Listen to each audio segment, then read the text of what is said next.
As Above, So Below is about an archaeologist named Scarlett Marlowe who's in search of a lost relic, and her father had searched for this relic his whole life and had been unsuccessful, but he was one of the world's preeminent alchemists, and she has followed in his footsteps in a mission to prove that he wasn't crazy and that what he was looking for just might exist. So she and 2 Americans and 3 French cataphiles go in search of this lost relic under the streets of Paris, and they end up crossing a threshold into something that doesn't make sense and something that is kind of beyond this world, and their personal demons start to manifest themselves and haunt them individually as they go deeper and deeper into the space. Partly jokingly said that I wanted to play Lara Croft, so I think this is about as close as I'll ever get.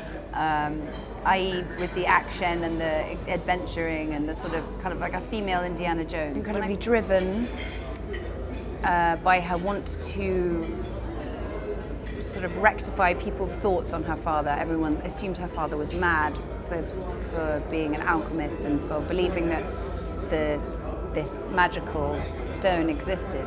So I play George, who is ostensibly a part of this journey just as a translator for the Aramaic to help Scarlett read all the ancient text. But he's a history buff. He loves history. He loves alchemy. He loves. He's a student of all of this.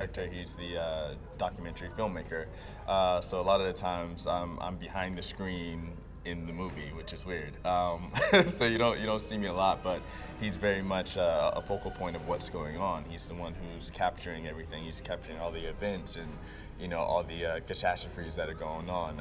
Well, Drew and I had always we'd always talked about, like, wouldn't it be cool to do a kind of Indiana Jones type movie with a female lead? Yet we didn't really have a setting, or we didn't really have the pieces. And then we got a call from Thomas Tull saying, I'd love to do something in the Paris catacombs. And it was like a light bulb went off. We were like, we had previously studied the catacombs, but never in conjunction with this. And so we brought in this idea to him and pitched it, and he said, let's do it right now. Even though the sort of training lights were on, it was there's leftover from when it used to be a tourist attraction. There are these hooded mannequins that just have been left in corners, and every single time I walk past this one hooded mannequin, it freaks me out. But we were seeing real like skulls and femurs. I mean, it was pretty crazy, and we were army crawling under giant rock formations, and I mean it was genuinely scary. And one of the people started losing it, and we had this oh, this is how the movie should feel. It should have this kind of intensity, because it's really a nightmare world. It's so exciting to be down there. It's a place I've never been, and it's beautiful, and it's scary, and it's strange, and it's cool.